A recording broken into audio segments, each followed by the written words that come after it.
You've configured MCP servers in VS Code. They are running. Copilot has access to them. But when you ask your custom agent to solve a complex problem, it doesn't use them or it does it very rarely.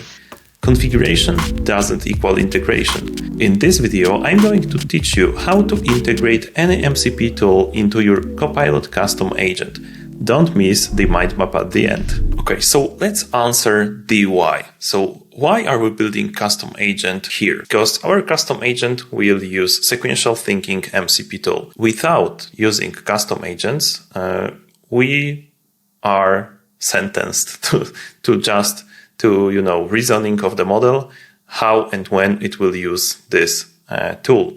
While I know the exact situations where I would like to use this tool. So we need some kind of instructions, the specific instructions to model that will explain how this tool should be utilized by custom agent. This is why we are building that, and this is very important, especially in bigger projects, in bigger repositories. But to build it effectively and, to build it in a good way, first we need to take care of the context. So this is why we are on this web page. So the next chapter is about context engineering. Let's dive into it. As you may think, context engineering is very important. Basically, when you work all the time with any coding agents like GitHub Copilot or anything else, context is the king. So we need all the required information to solve the problem in the best possible way. And to do it, we need well-prepared context. So here I have Sequential Thinking MCP server repository. And to gather some context about it, I won't waste my own time to, write that down by hand. I want to use Copilot. So I clicked here to chat with Copilot. This will open you this view. You have context of sequential thinking, the entire directory, so you can ask questions, stuff like that. And here I asked a quite simple question. I like, very specific questions that answers my needs. So like you may see here, pause and read if you want. I asked Copilot to create short, concise and brief documentation about Sequential Thinking MCP server and possibilities that it gives us. So as you may see here, we have overview of all the functions that are available in the Sequential Thinking MCP. We have input parameters explained well. I would say better than in the documentation, probably. So we have all that are required, all that are optional. We have additional description. We have the output explained, and we have the section about how to use it, key behaviors, example usage pattern, and best practices for agents. And what is the best? You can just copy this to clipboard, which allows me to create this documentation. So here I pasted this doc. And I just used a markdown linter because I want to have this really nicely structured when I read it. And we have documentation ready as part of our context. And the second part, because we are creating the custom agent, so I like to gather links, stuff that is useful. Like in here, we have documentation from VS Code about custom agents and how to create them and what are the options available here. So this is also very important. Yeah, so when we have all the context gathered, let's jump into the prompt. Okay, so let's dive into the prompt.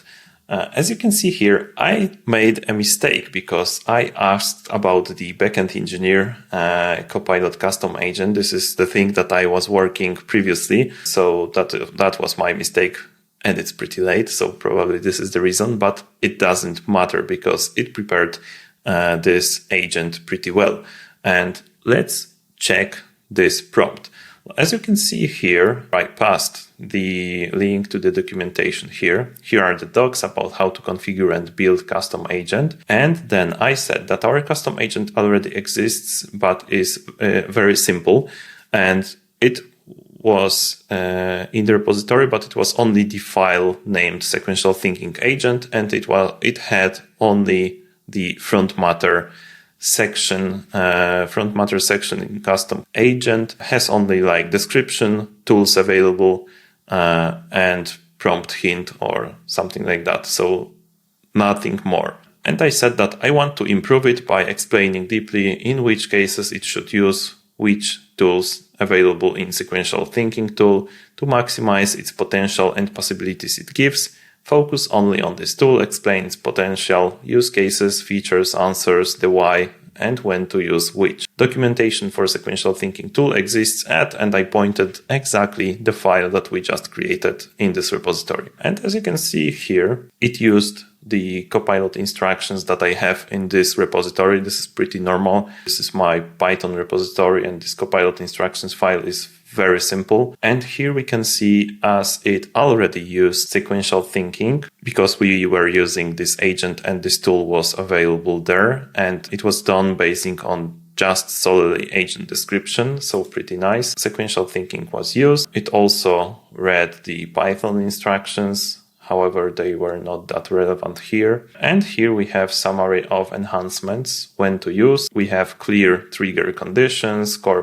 mechanics, advanced features, deep dive that are available in the sequential thinking. And this is really amazing, like revision system for thoughts, branching system. And we have dynamic adjustment of the thoughts. So it can, shorten the internal discussion or prolong that if needed. And few other things we have here, but let's close this full screen here and let's dive into the agent to check how it looks like. As you can see here, this is this front matter section that I was talking about. And here we have the agent description, this is important when to use sequential thinking. Always engage sequential thinking when. And we have scenarios. We've answered the why. We have info when to skip sequential thinking. We have also the core mechanics and explained how sequential thinking MCP works. We have also explained those advanced features. As you can see here, I will quickly go through that. If you want, link to this repository will be in the description, so you can check how does it look like. Advanced features, branching system. This is the thing that I really love when you have really complicated problems. When to use branching. Here we have example, putting examples into any prompts, because at the end, agent is, another layer of system prompt for Copilot.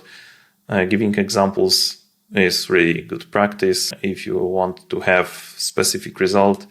Dynamic adjustment is explained here, really nice.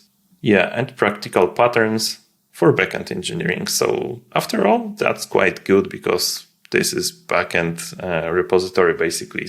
We have clear instructions of how to utilize that. Anti-patterns to avoid, really nice. And the summary, the power of structured thinking. So let's check the agent at work. To check the prompt, I run two tasks using two models, Cloud Sonnet 4.5 and Cloud Opus 4.5.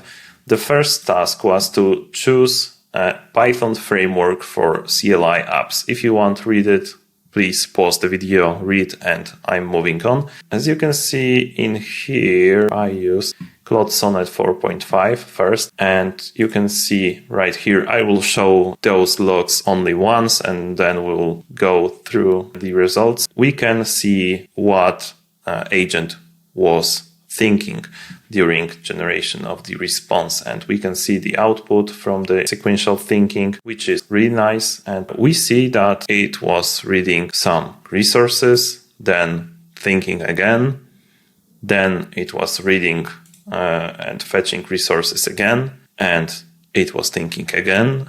So really good. And I can see that it adjusted the length of the conversation, because as you can see here, we have total thoughts 10.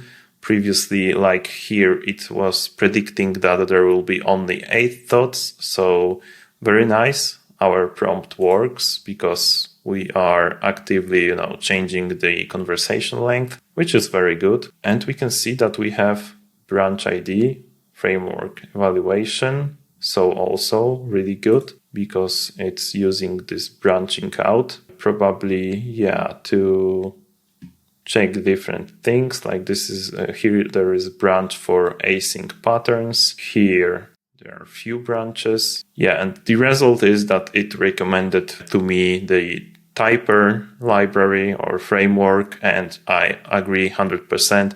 I'm not the master of the Python, but I know few tools to make CLI applications in that, and typer I would recommend too. So really good. And take a look at how the response looks like. The output structure of the Sonnet 4.5. We have also really nice comparison in the form of table and short instruction about how to install this. And right here we have the same thing, but it was done by Claude Opus 4.5. As you can see, it's a little bit shorter. Probably, Opus is a little bit more intelligent, let's say. So it was able to find out the solution quicker. Maybe not quicker, but in shorter amount of internal conversations. And it also recommended typer plus reach. And I think that I like this option.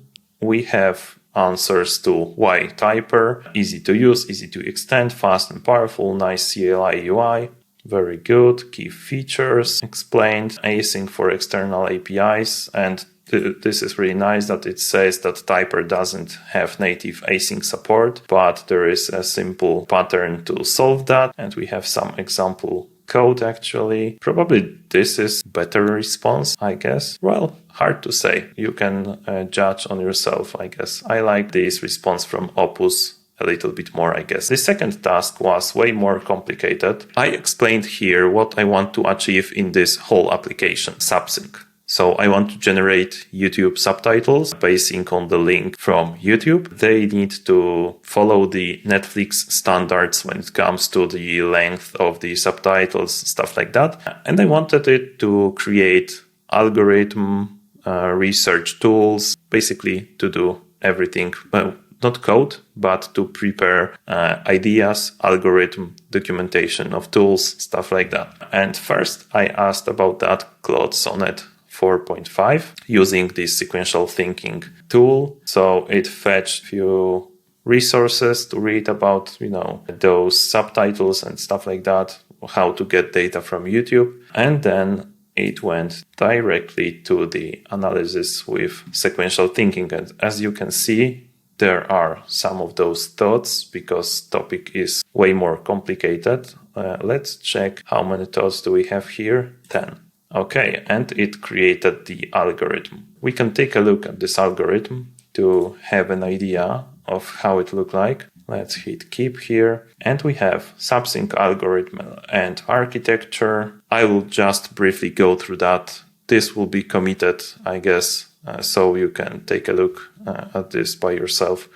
We have few different phases, third-party services and tools. Very nice. OpenAI Whisper, but installed locally, not via web. Audio processing, about standards, subtitle standards from Netflix. Nice. Positioning rules, output format. So we have it like this. And here we have the second run. This was done by Claude Opus 4.5. As you can see, it should be shorter, 8 thoughts. And it generated second file, subtitle generation algorithm. And I asked it to not to read any documentation, any existing documentation on the algorithm, to not use this one, but to create entirely new idea. However, I guess this idea might be very similar because those models are quite similar, but we have more advanced explanation of high-level system architecture. So already I like this solution a little bit more. We have system overview, we have the architecture, high-level system architecture, really nice, detailed algorithm, Also nice for different steps. Video metadata extraction. So I can see that, and probably you too, that output from the Opus 4.5 is way better. Netflix compliance for subtitles, and this is really deeply explained. Output generation. So here ideas are pretty similar. Difference is this MPEG. Data structures. These structures explained. Error handling, retry strategy, translation flow. Very nice. I must admit that I'm impressed. And we have even visual diagrams, process flow.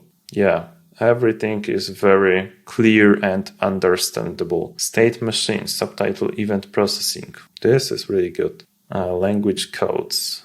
Okay. And we have all the links, document history. I'm impressed by the response of Claude Opus 4.5. Let me know what do you think about those responses. But clearly our agent works like a dream, right? Let's try to summarize that quickly. Okay, let's summarize that quickly using my favorite mind maps. So how to make custom agent use MCP tools? First, you have to configure the tools, make sure they work. It was the previous video. Second point, answer the why. So why do you want to use this MCP tool? What should it do? You have to give clear instructions to the agent, right? It must be clear when, why, and what for this tool should be used. How to do it?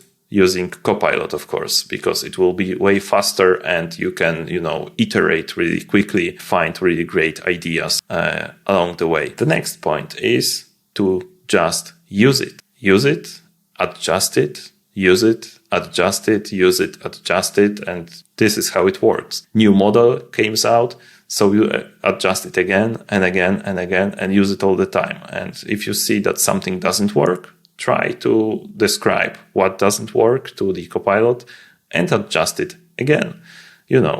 This is how it works. And remember, all the links are in the description. Don't forget to show your agents or ideas for your agents because, they are endless probably ideas for that. Here we just scratched the surface when it comes to Copilot custom agents. We know how to instruct them to use available tools. In the next one, I'm going to learn you the anatomy of custom agents.